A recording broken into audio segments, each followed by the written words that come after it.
Hello, everybody, and welcome to another A Better Way of Life. I thought I'd stagger that, you see, and say it in a different way this week, just so that people realise it is a different week's worth of recording, in case they thought that this was AI or something like that doing the rounds, as it were. Let's start very quickly before we get into our special guests and everything this week with some of the most ridiculous things we've seen on LinkedIn this week, because we always like to do this little exercise. Anything that's popped up in your feed that you thought was particularly ridiculous? Just the usual AI sort of stuff.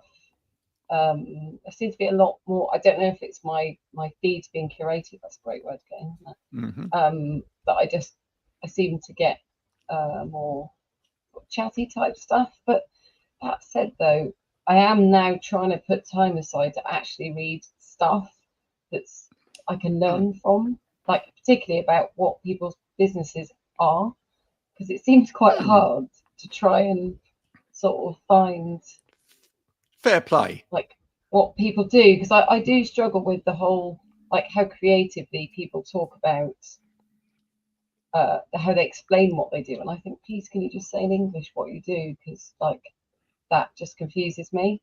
Yep. But I am now. I sort of try to take the time. One of the funniest ones, actually, can I just tell you, because this is really funny, because I'm going to get her to come on the podcast. I've just asked her, this person. She works in the security world. Okay. And I think hers is rocketing revenue for security training providers by leading quality assurance, excellence, and challenging industry norms. I like this woman already. And apparently she can talk for Wales about training. And I said, it's fine, because I can talk for England as well about it. So anyway, her post that I saw just earlier, I'd already seen her anyway.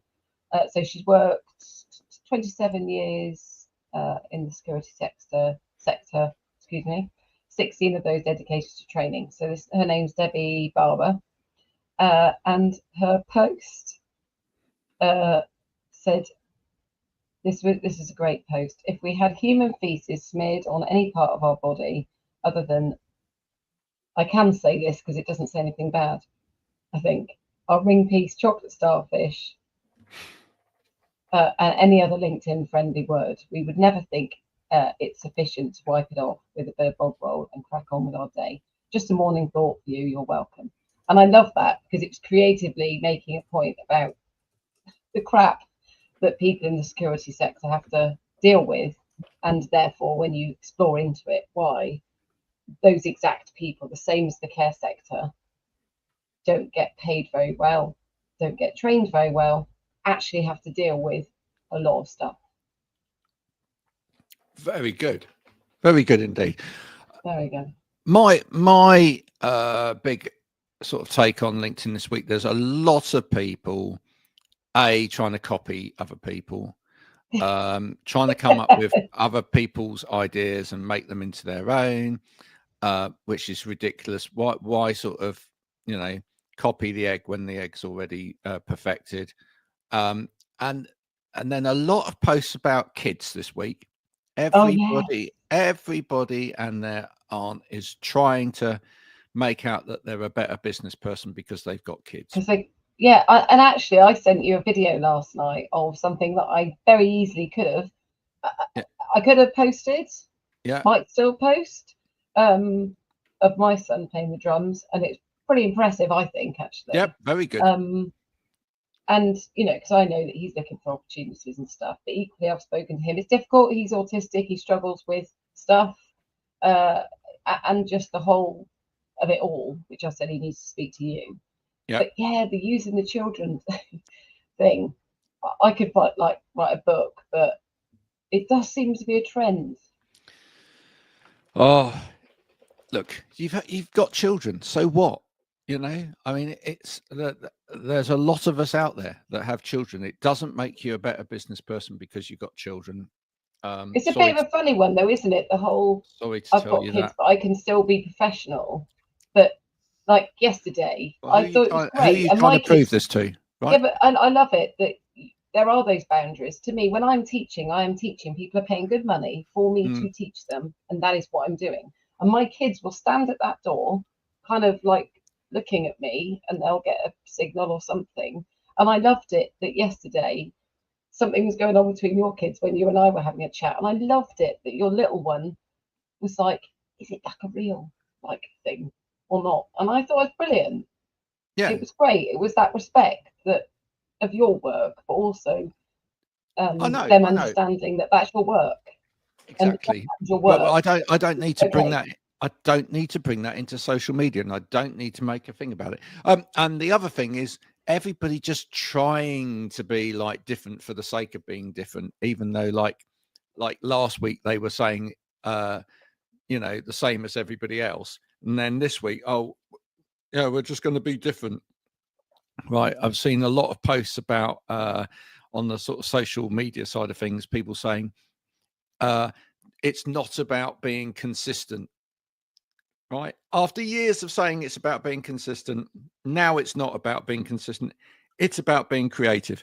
Got a problem with that in two ways. One is actually you can be both consistent and creative. Secondly, without any kind of consistency, you don't build audience. Thirdly, most people on the planet out there, the problem, sorry, and the reason that you are rubbish at social media is because actually you don't have a creative bone in your body. I'm sorry to tell you this, but this is just But is look. some of this what I said about the lane thing? About people staying in, you can stay in a couple of lanes, but it's what I've seen. That's what I've seen this week and that's, I said to you, it just exhausts me that people are all over the place doing this, that, and then people like our guest we've got coming on, who is a specialist in what they do and does it really well, kind Yeah. of then at times, and I know this, you probably wouldn't mind me saying, will struggle to get seen through all the noise of all the other people that are. What was it? I had a conversation with someone the other day, and I said, I just want to be in my shop, doing what I do well, with my great products, a good shop front, good shop front, but then struggling to get people in because the shop next door hasn't got very good stock in, but it's got someone singing and dancing outside, and I don't want to sing and dance in my private life. I do what I want, Yeah. and I think that's what I struggle with when I see people that are really good at what they do, not being seen. Middle aisle philosophy. That's what it is. Everybody's trying to develop a middle aisle these days and fill it full of the stuff that they, think pile it high, sell it cheap. Don't understand what it is, but it doesn't really matter. Let's get Vanessa in to talk about this. Vanessa, hi. Yeah. Thanks for joining us. And before we get into who you are and what it is that you do, what would you like to be on social media this week? What would I like to be on what? Sorry, it's gone. There you go. What would I like to be on what? Sorry. What would you like to be on social media this week? If we can rock you up on LinkedIn this week, other than what you actually are, what would you like to be? I mean, I don't know. I just struggle. I agree with Marianne wholeheartedly. Because I don't want to be promoted as me. I want my service to be promoted. Does that make sense? Well, you don't want to be an influencer. You don't. No, not at all. I have got no interest whatsoever. I really don't care. I don't want to be in it. I just want to get work, and I want to help as many women as physically possible. That's all it boils down to. I'm not interested in being an influencer whatsoever. I just want to be seen for what I'm doing. But you could get nice clothes. You could. I mean, that doesn't bother me. That's not why I'm doing this. Some people might. So not that the clothes that you're wearing, there's anything wrong with it. What I'm saying is that some people might give you free wine or clothes or whatever. You might have to like stand there and like wave some. I don't know, some product in the air or tossle some candy floss whilst riding the waves of a beach, but you're not interested.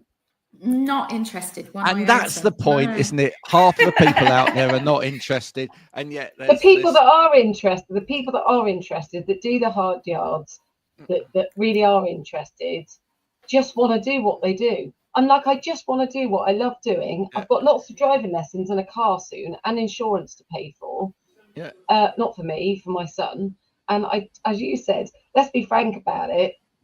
We want to earn money doing what we do well. Yeah. There we go. So, Vanessa Walker, tell us what it is that you do.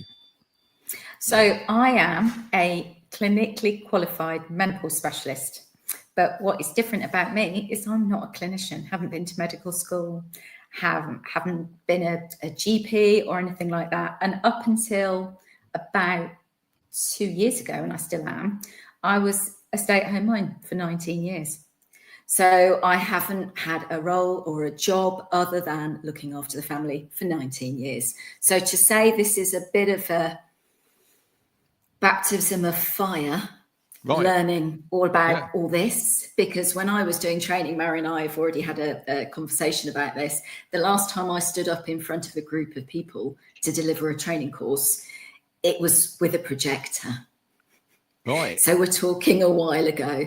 So all this, I thought I was good at technology. Turns out I'm not very good at all. I'm a bit rubbish, but that, you know, that is what it is, a really sharp learning curve. But I don't think anybody else that I've come across over the last 2 years is doing what I'm doing. And my approach is completely different. Well, So, when you say projector, I mean, projectors like that shoot the beam of light, they still exist, right? I mean, I know people have moved to smart boards. Or do you mean like with acetate? Oh no, I mean with I did use both, but yes, with acetates. We're talking. I did my when I was doing my PGCE. Yes, we used them. Yeah. Oh my word. So we're talking a while back. So the actual skills of presenting and training are exactly the same. It's just the method that you use that has changed. But yeah, so my role is basically twofold. So the personal service that I want to deliver is the one that I wish I'd had, and that's why I'm doing it, because I didn't get the support or the knowledge that I needed. So I deliver that, but I also go into businesses and train or do it online, because there is just a severe knowledge gap in all areas. And the menopause training out there for businesses that is done at the moment is very good. It's very efficient. It's coaching, but you're not told the why. Right. And let's start with some mythologies on this then. Okay. Right, because I think we need to start with mythologies. Mythology number one has got to be to do with who needs this training. I'm assuming, because I'm assuming that a lot of organizations will assume that this is a female only problem, or that this is a female only issue or subject. And therefore, the only people within an organization that need to know anything about this are females. Is that mythology number one? Yeah, probably. It's definitely up there, because everybody needs to know. Because everybody will know somebody that's going through it, and it's not an old woman's problem. That's the main myth. It doesn't happen when you are a granny. It can happen to any woman at any age. You can have surgical menopause at any age. You can be one in 30 women is menopausal before the age of 30. Wow. And one in 30 before 30. That's quite an easy stat to remember, isn't it? And I think the other one is 40% of all women, well, this is globally, will experience perimenopausal symptoms before the age of 40.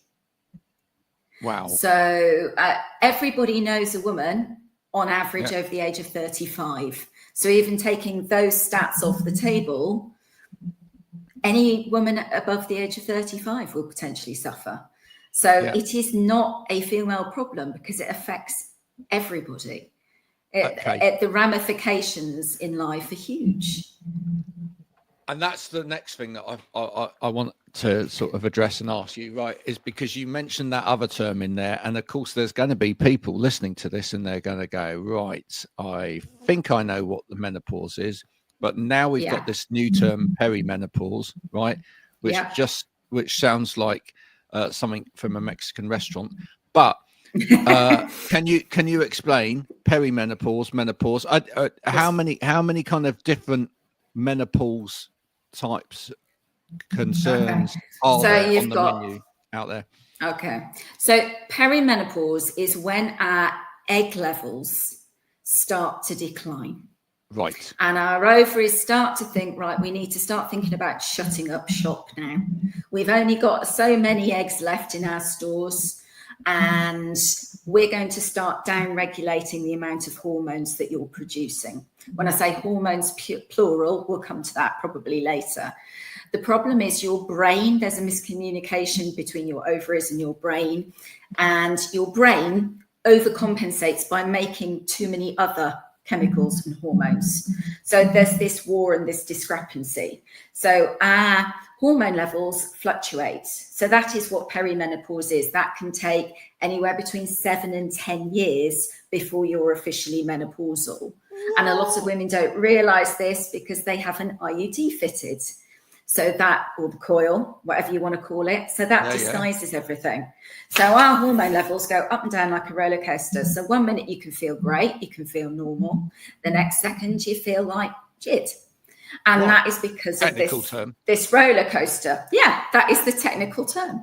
Yeah. And then the clinical definition of menopause is a bit ridiculous, if I'm being honest. Okay. So once your ovaries shut down, you are officially menopausal when you're a year to the day that you've had your last period.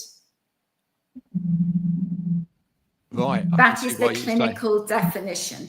Okay. But a lot of us won't know this because we have an IUD fitted and we don't have regular periods. We don't have a proper cycle. So how the hell would you know? You don't. Right. Okay. So you have this huge amount of fluctuation, which is when the vast majority of women get symptoms. And they can be very extreme. We'll come to some stats later if you're interested. But then once your ovaries switch off, it literally switches off. But your brain switches off the production of those chemicals as well as a result. So it's not just your ovaries. Menopause isn't just what happens underneath your boobs and tubes, if you pardon the expression. Yeah, it's what happens in your brain and the rest of your body as well. They're not just produced. Sorry, we so lost that you is there. the difference. Yeah. So that is the difference between perimenopause and menopause. So perimenopause is essentially where your body is psyching up to stop producing eggs because you haven't got enough left. And then menopause is once everything is switched off. Right. Now, there is another term that gets bandied around, and I did a post on LinkedIn about this actually fairly recently, the last 24 hours. Post-menopause. Right. Now, the problem with using that phrase or that word is that it implies that menopause itself is another phase that we go through and that you come out the other side. But you don't. Once menopausal, always menopausal. So that's a bit of a misnomer, I think. It's the wrong sort of word to use. So I just use menopause. I don't use that in any of my terminology because I think it's a bit misleading. So where are people using that term then? How are they using that term? A lot of clinicians use it. Right. So post-menopause, you might experience this. Specialists use it. Coaches use it. It is actually a correct clinical technical term, but I just have a bit of a bugbear with it because I think a lot of women are misled. Yeah. Using post. As if like the menopause just in that. But moment. surely if you're in a phase, right? Don't know the word to use there, but if you're in a condition, you're in a phase, right, and you don't come out of that at all, how is there a post to that? Yeah, there isn't. Exactly, that's my point. So why is anyone using that as a term? That's daft, isn't it? Well, yeah.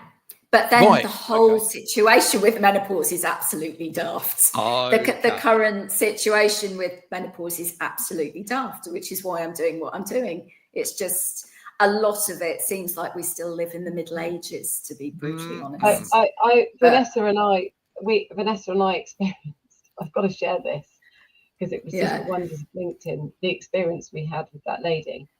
Yeah. I can't remember. I put a post out about something. It was a silly post. I can't remember what it was. Was it frustration within our sector? Yeah. I think it was actually. Yeah, something along those lines. You responded, I know what it is. What's disappearing? My post's still going on, actually. It's still out there. People and what's disappeared? And I think you and maybe somebody else said face-to-face training.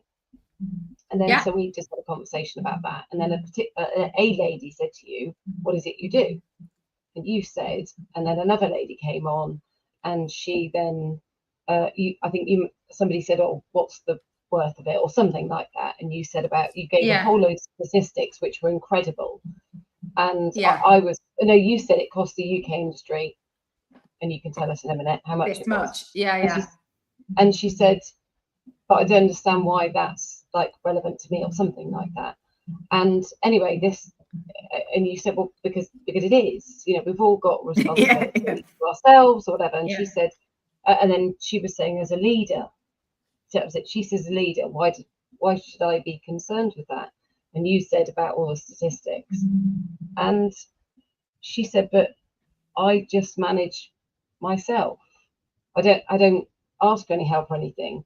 And I wasn't horrible at all, and I wasn't.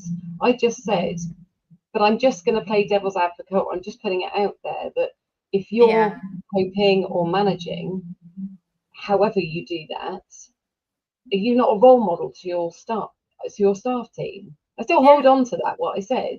Yeah, setting an example, isn't it? That you may be okay coping or whatever that means. To which she really got quite abusive to you and me. Very verbally. And then had to go about my bio and all sorts of things. And it was just really, really interesting how.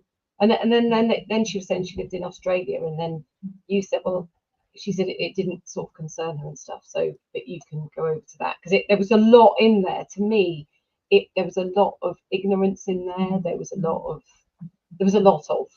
in there. Insecurity as well.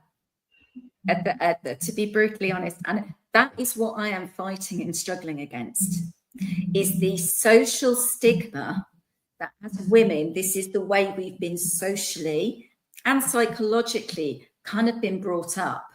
We're expected to suffer in silence. If I hear one more time from a woman, oh, I've been through that, I don't have to be concerned about it. Or, well, in the olden days, or whatever year that they want to quote, women just got on with it. Yeah, but we didn't know then what we know now. And sorry, I'd Graham. love to ask. Sorry, but I was going to ask you, because I think this is important. This is very often not the case, right? But maybe this is actually a case where actually this will actually be the complete opposite of normal. But is this a situation where actually men are more receptive to the message than women, in a way? Sometimes, yes. I've only had, in 2 years, I've only had 2 men approach me, actually, to help their partners. Right. But having spoken to quite a few women this week, a lot of them have said that their husband or their partner the pennies dropped before it did with them, because they were outside of it. Sometimes that we get so involved and so in our own space and so in our heads, we can't see the wood for the trees. We don't realize what's going on. There are so many other things in life. When you reach this time of life, usually you've got aging parents, you're working full time, usually quite high up in your career. You've potentially got children doing GCSEs and A levels. There is just so much going on that actually sometimes we don't really know. It's somebody else that points it out. But in my personal experience, I wouldn't necessarily say that was the case, but yes, it does happen. The statistic, if we just go back to what we were talking about in the olden days. So quite a shocking stat. So the average age of menopause, so once everything is switched off, I'm not talking about perimenopause here, is 51. across Europe, and the average age of death for women at the moment is 83. But the average age of menopause in the 1900s was 51. So exactly the same. So between about the ages of 45 and 55. But the average age of death was 51. And that's in 1900. We now spend 30 to 40% of our lives menopausal. So if we don't sort this out, it's costing businesses and it's costing the NHS billions of pounds, because we're fighting the fires, not sorting out and educating the why. That was what I found really interesting, and I think, you know, you and I had a long conversation, and when I resonate with people, it's usually because they're about the why. Graham and I just had a conversation about something just now. And there's so much training out there, which often is just, I'm going to tell you lots about this. That's what it often is. And what I really loved about when you were saying about particularly what your journey is into getting to do what you do, was it was about the education bit. It was about educating. So like you'd said, you know, asking me. So I had literally a week before lockdown, I had a hysterectomy. Which could have proved interesting given the fact I've only got one ovary just to keep one of them. Don't know if I knew we were going to go into lockdown, because I was sort of having thoughts about that, but nobody ever really talked about it all. And it was literally a last minute before I went into surgery. I went, do I have to have it taken? Like, given what it is that's wrong with me, do I have to? Because if I do, that's like the difference between if you take it, there's going to be very fast ramifications for me than not. And I literally had to make the decision, because I also had then the concern that I'd had an ovary taken when I was 18, and then sort of that worry of all this kind of stuff. And I still to this day think, did I make the right decision? Did I? Because on the flip side of it, it could be that something else happens to me, but I was staving off that. And what I love about what you do is that, I think you said you educate women so that when they do go and see their GP or a specialist, they're already equipped with exactly. Because you go and see your doctor. Exactly. Have you got any questions? You're like, I don't know, because I don't know what questions I should ask or could ask. In a 10-15 minute session, my point is you don't have the time. And there are lots of amazing, don't get me wrong, menopause clinicians out there, but they don't have the time to impart the amount of knowledge that's needed. But for me, it's been about informed choice. Exactly. So if you're given all the correct information, you can make the right decision for you. And the amount of women I've spoken to had hysterectomies, whether it's leaving an ovary or not, whether it's leaving the fallopian tubes or not, regardless, it's irrelevant. They are not told before the surgery what potential effects could actually happen to them, let alone being given HRT, so that as soon as the surgery is finished, they can make sure they get enough hormones in their system to reduce any symptoms and any future risks of health benefits. I think that's it. I mean, I opted. She said, I'll take the tubes. So effectively, I wouldn't have a clue. I do have a clue about whether I am or not. But and do you know what was awful about that as well? Sort of as you were saying, was that I had it done, and I literally, nobody bothered with me afterwards. Exactly. And that's when you need the most care. Like, and actually there will have been maybe some impact of whether I was going through the early menopause, or even looking back. I mean, I think the whole around gynecology, around any of that women's care stuff. When I was 18, I had a 5-pound cyst on my ovary. I had a cut right in the middle. They took it out and they closed it. That was it. No post after care. Nothing around the fact I was 18. And when I went and got the diagnosis, the doctor said to me, you've got growth, we don't know what it is, you might have cancer, you might have to have one or both of your ovaries taken out. And he said to my mum, is she all right? And Mum went, probably not. Sorry. just kind of highlights, doesn't it, as you said, just how, I don't like doing man bashing, but I'm pretty sure that if even around the whole HRT thing, you know, not being able to get hold of it, you know, would this happen when it's men's health things, there's all out, because campaigns about the fact we've got to get more men going to the doctor. I get that, but what about? Yeah, a lot of it stems from the fact that a lot of medication is not tested on women. It's tested on men. Oh, really? So, yes. So when I was in a long distant past, I was actually in medical rep. And this wasn't really kind of focused on then. It was something that I've only just found out recently. Is, for example, one of the biggest risks to women during menopause and for the rest of their lives, I won't say post-menopause, is heart disease and cardiovascular disease. And statins don't really work on women that well. They work on men very efficiently, but they don't work on women. And that's our number one risk to our health once we're over 50. And that's really quite scary. And the scarier thing is that if women have a heart attack, we don't express symptoms during a heart attack like men do. So if you have a A&E doctor, on duty at the time that you have a heart attack and you're taken into A&E having a heart attack, you're more likely to get discharged whilst you're having a heart attack because you're female, because the symptoms don't express themselves the same way than if you are a man. So yes, I would wholeheartedly agree. And again, it comes back down to education. It's the lack of knowledge that's the problem.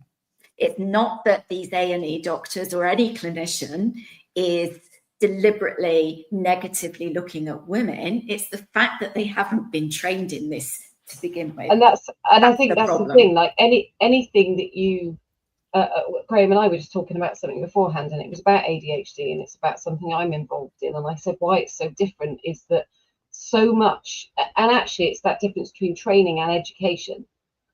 And that the education bit allows people to make informed decisions. It allows them to, particularly around this with ADHD we were looking at, but anything really that's, and I've seen the same when I've moving and handling training. I've seen carers go, I can't pick that person up. Why? Because I wasn't trained to. Yes, you were.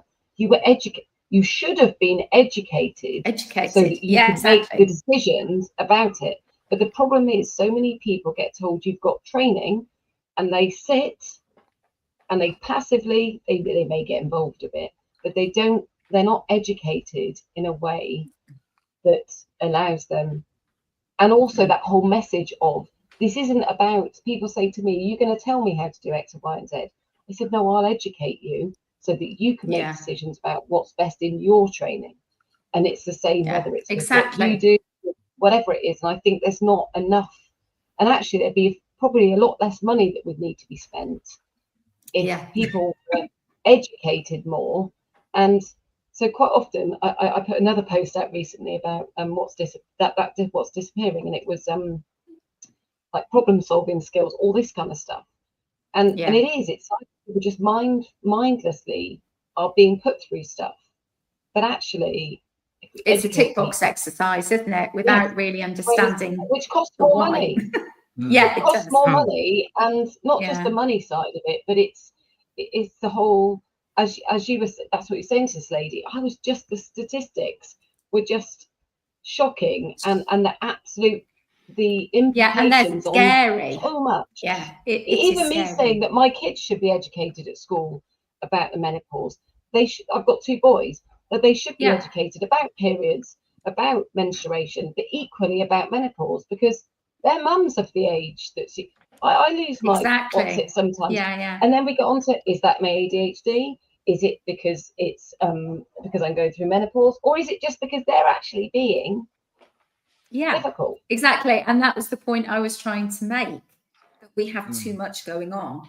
So if we were educated properly, you know, in secondary school, year everybody, 8, yes, then we would know.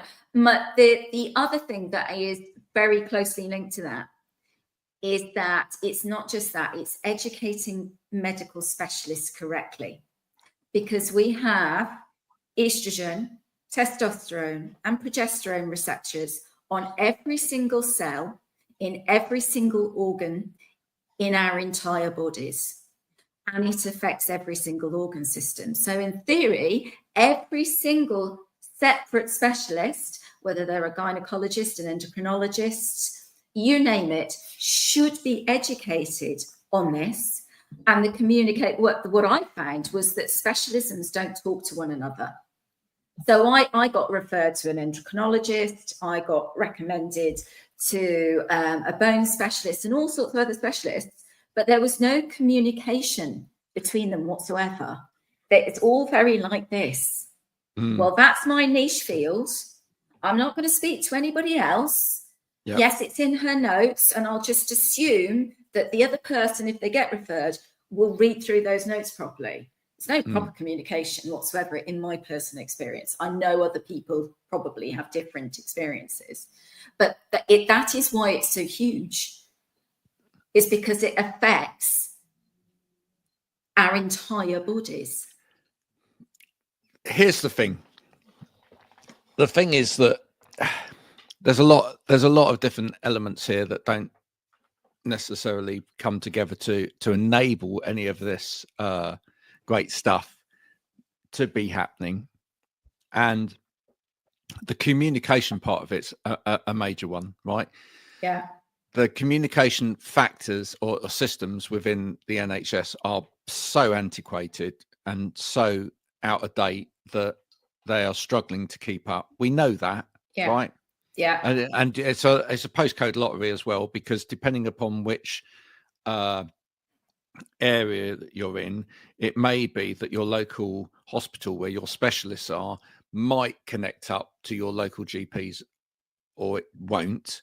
I know that because I went to Bristol and I was told, oh, if you were from Bristol, we'd be able to pull up your medical records, but because you're not, we can't, because the two systems don't talk to each other. Right. So that's there's a major technological problem there. But the other thing is as well is that culturally, right, because this stuff does impact work, culturally, the culture of work has changed so drastically, so quickly, that work isn't being able to keep up with this stuff, right?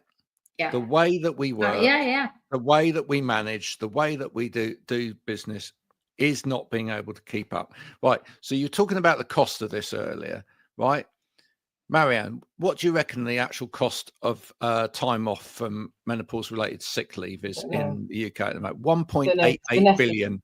1.88 billion annually. Yeah, I was going to say, right, massive amount. So you look at a figure like that and you say, right, we obviously need to deal with this, right? But the trouble is that leaders are looking at that and then they're going, right, but now, unlike years ago, where people just went to work and they just had to suck it up. They just had to deal with it, whatever it was in their life, whether it was menopause, whether it was mental health, whether it was neurodivergence, whether it was bad back, whatever, and we've got millions of these things now. People just, you did it. If you wanted the money, you went to work and you just put up with it, right? Now we've become aware, right? And the trouble is managers now, right? And business leaders are looking at this and they're just going, headache, where do I actually start? Where do I actually stop? Right? Because I know that each of these individual things are causing me financial burden, with people offer this, people offer that, people offer multiple of these things or whatever. But where do I start? Do I start with this one, this one, this one, this one, this one, this? Do I do all of them? Do I? And then even if I do all of them, right?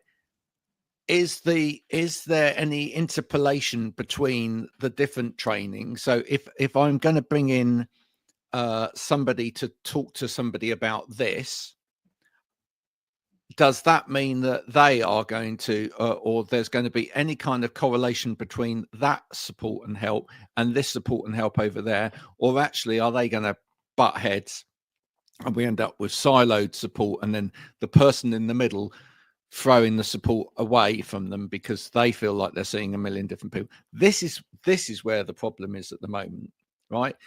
So when you start looking at that, you're right. I think actually the higher up the level that you can help with that dissemination of decent information, the better, right?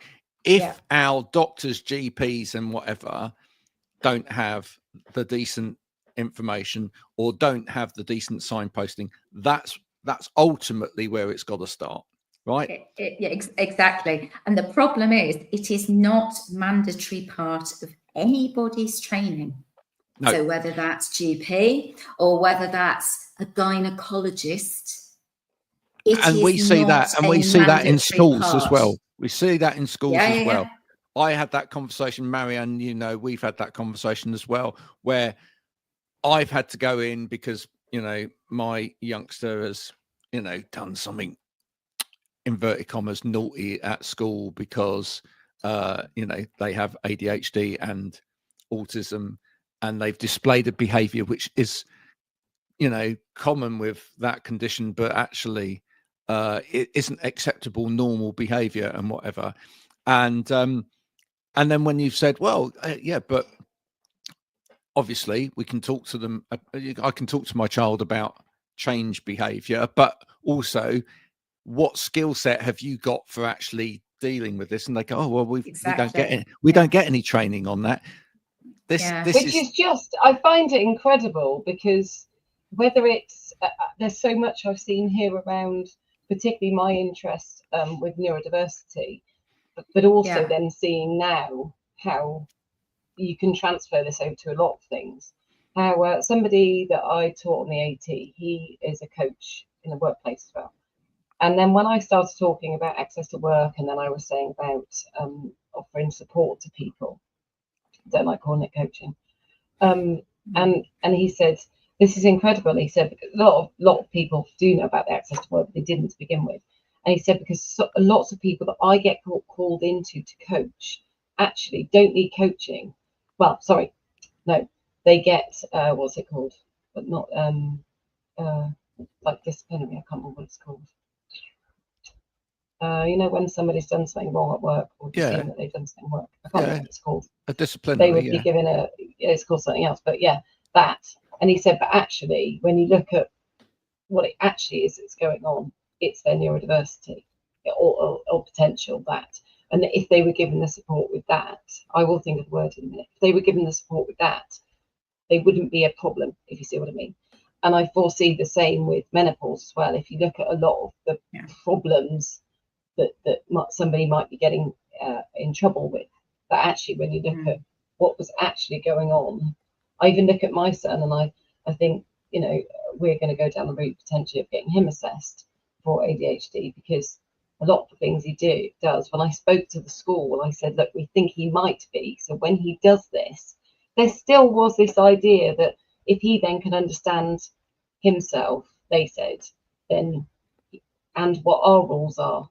And I thought, you wouldn't have it. And it's the same with the menopause or whatever it is, that if somebody was in a wheelchair, let's just say, and they couldn't walk, there would be uproar if somebody was forced to walk across the room every morning at school, and they get detention if they didn't do it, which is the same when a child's forced to concentrate. If somebody has that diagnosis, they aren't doing it because they're choosing to. It's the same as with a woman with any number of those symptoms they've got that wouldn't be aligned with what they should be doing. They're not choosing to do that. They're not choosing to do that. And I think that whole education bit would be, like you say, the higher up you get, because with this course that we're doing, and the same as what you do, if you educate the people that are going to be the ones that are saying this is what it is, and the person on the other end's going, what does that mean? The more you can educate them, the more they then can educate the person that they are. Exactly. It's a knock-on effect. And to know what they do. The workplace stats currently in the UK, 80% of menopausal women are still in the workforce. 44% of them are scared about saying anything to their line manager or their boss's boss or whomever, because they're worried that they're going to get fired or have their hours reduced. And in the current climate, that's very scary. So they don't say anything. So 44% of those menopausal women that are still in work in the UK are scared to say anything. There's no support, there's no help, nothing. There was some other statistics that you said about how like women having to cut their hours, because I thought, God, no, women almost don't stand a chance in terms of a career, because you may have a little bit, then you have children. That fundamentally then has an effect. So then just when you think I can just start, all of this starts happening. Yeah. It was what the statistics on women having to reduce their hours. I was quite shocked. I haven't got those in front of me. It was quite a lot of women having to choose. Mind you, I've seen this with teachers. Instead of the problem being dealt with, teachers end up reducing their hours to actually compensate for the fact that something's, and it was the same with the menopause. It was that women were having to reduce their hours to cope with it. I know exactly what you mean. I know the stats that you mean, and I have a load of notes in front of me, because there's a still shocking that a woman has to do that. Unfortunately, those are the ones I don't have to write down. But that's shocking. That's shocking that a woman has to reduce her hours. Yeah. I do have the NHS stats though. There was a workforce survey, because a lot of NHS staff are women. And it wasn't a very large chunk. So it was just under 1,300 women that were surveyed who work for the NHS. So 58% of those women had severe symptoms. 82% said that they were psychological. 38% made changes to their working life as a result. 24% were unable to make changes to their current working arrangements. 37% considered reducing their hours, but weren't financially able to do so as a result. I think these were the statistics, and 48% considered giving up their jobs. I mean, and this really? is a large part of the NHS workforce. I mean, that is quite shocking. But talking about ADHD, more women are diagnosed with ADHD once they reach the age of 50. And it is known, there have been studies done, that once we reach menopause, more women are also diagnosed with bipolar disorder. Mm-hmm. And they think the reason for that, another stat, is Newson Health have just published a survey that they did on their clients. And 98% of those suffered with psychological symptoms. 98%. That is huge. That is massive. And that's simply because of an imbalance in our hormones. Yep. Because you don't go to book an appointment at Newson Health if you don't know that you're potentially peri or menopausal. You've got a pretty good idea. So that is massive. And 1 in 6 considered suicide or self-harm. And that is really, really scary. It's not all about hot flushes and other symptoms. The vast majority of women experience psychological issues. And actually, hot flushes, the reason why we have hot and cold flushes or night sweats at night is because our temperature regulation system in our brain doesn't work properly. And that's in our brain. So even the hot flushes are a result of lack of hormones within our brains. So, Well, I think the psychological stuff really doesn't get talked about enough. You know, even me, trying to get my head around, like there's times that I will be losing it over stuff. And I think, is it my ADHD? Is it that? Is it? And how do I even explain to the people I live with like, what is The this thing all is, about? And yeah, that you can't, do you know what I mean? because you don't really know. So unless you are on, if you can take HRT, unless you and you're on the right level, the right dose, and you have got good well-being, so your nutrition is 100% on point, your exercise is 100% on point, your relaxation, apparently social stuff is really important with women from 50 onwards. If you have a good support community, it's about everything, it's the whole holistic approach. And if one of those things isn't on point, then you're going to get a deregulation, and only then are you going to know what the cause is, and that's almost impossible. So you don't. That's the answer, unfortunately. The other area where I think people need to focus maybe a bit more in terms of their sort of structure with business is a lot of people now are taking on people or well-being managers, right? But those well-being managers, I think where they're deployed is not necessarily always in the right area to begin with. Maybe they're focusing on sort of soft stuff, fluffy or problematic areas that are, and they're sort of like reactive and firefighting within organizations, etc., or just coming up with sort of sort of general people policy or well-being policy. I think where companies perhaps need to go is they need experts like you to go in and train their people managers in specific areas, right? And then I think their people managers need to start looking at policies and processes within organizations, because I think one area where you can actually disseminate this stuff fastest in organizations and for it to have a real impact is in policies and procedures. In other words, is the way that we do this acceptable and works for all of these group of people? So whether these people have neurodivergence, whether these people have menopause, whether these people have mental health issues, whether these people are visually impaired or whatever, let's train people to really understand that stuff and then look at these policies and procedures properly, and if they need to, get outside help in again to look at those policies and procedures and really make them much more. And that's big work. That is massive work. Oh yeah, it is.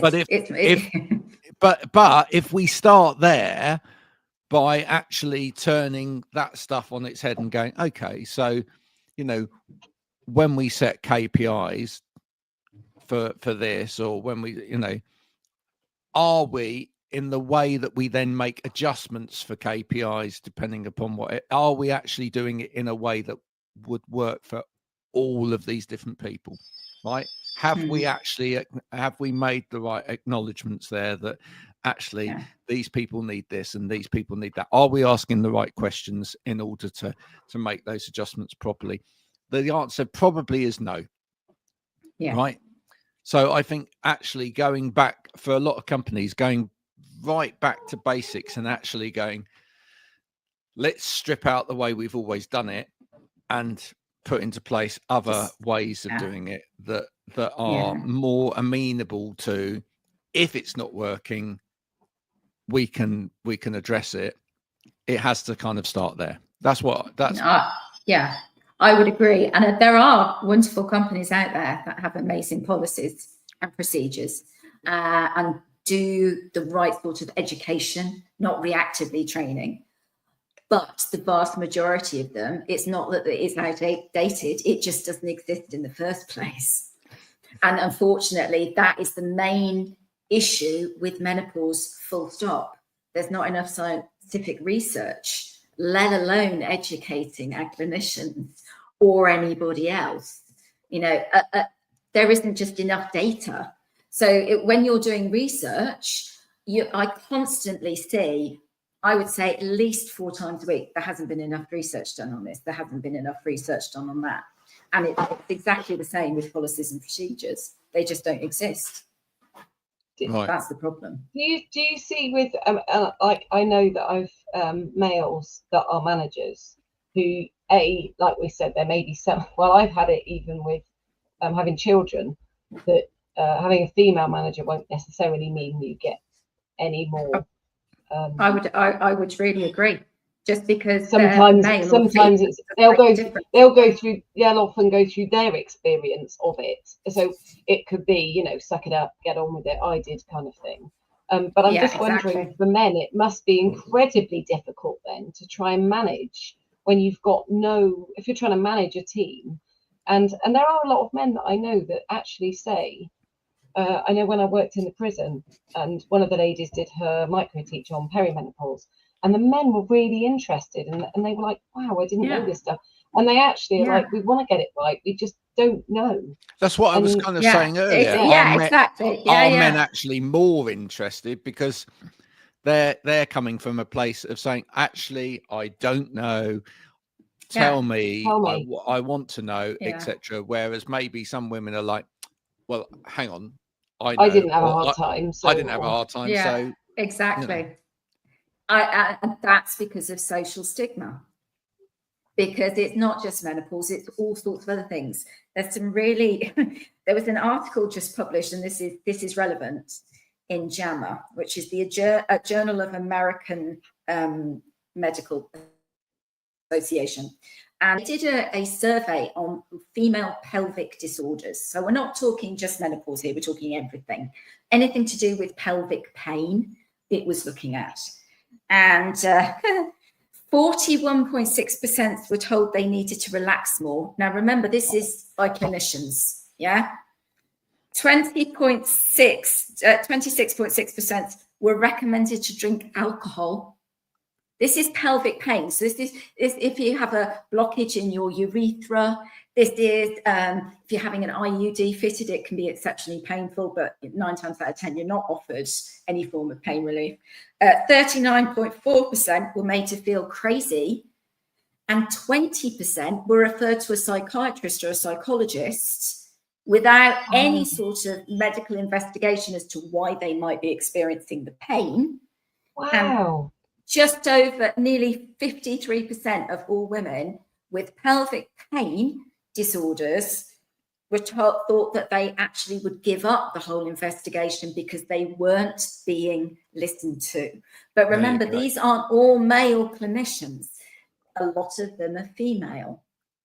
So, and actually thinking about it, when I have spoken to not just that lady on LinkedIn, the more higher up women I do speak to, and they've got to that level, the more rebuffs you tend to get.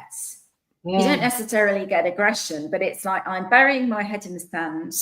I'm in some form of denial. And if I said that I was struggling, people might not think I'm resilient or weak. When actually they're the ones that could actually be the game changers. Yeah. Exactly. And of course, resilience isn't actually saying putting your head in the sand, is it? Before we do go, Vanessa, I know Vanessa's got something coming up that I said I wanted to. Yes, because we are virtually running out of time, and we've got about a minute left. So do push your event quickly. Vanessa. You know, Which one? I've got 3. Well, I volunteer. I'm a group expert at a monthly menopause group, which I do for free. And there's about 450 women on it. And next week, I'm going to be doing a genitourinary syndrome of menopause talk and sexual health. So that's the first thing. And the next thing, I've got 2 training courses booked, but that's separate. So I think that's what you mean. So so if you're local to the Birmingham and West Midlands area, it's going to be in Halesowen. All the details are on my Instagram account, which is Menopause Fact Not Fiction. Or you can find me on LinkedIn under Vanessa Walker. All my details are on there. So thank you, Marianne, for mentioning that. I would have forgotten. There we go. So thank you. What fascinating conversation. Thank you so much for coming in. Vanessa? Well, thank you for your time and thank you for the engaging conversation. I really enjoyed it. I really appreciate it. And thank you for inviting me on in the first place. I'm very flattered.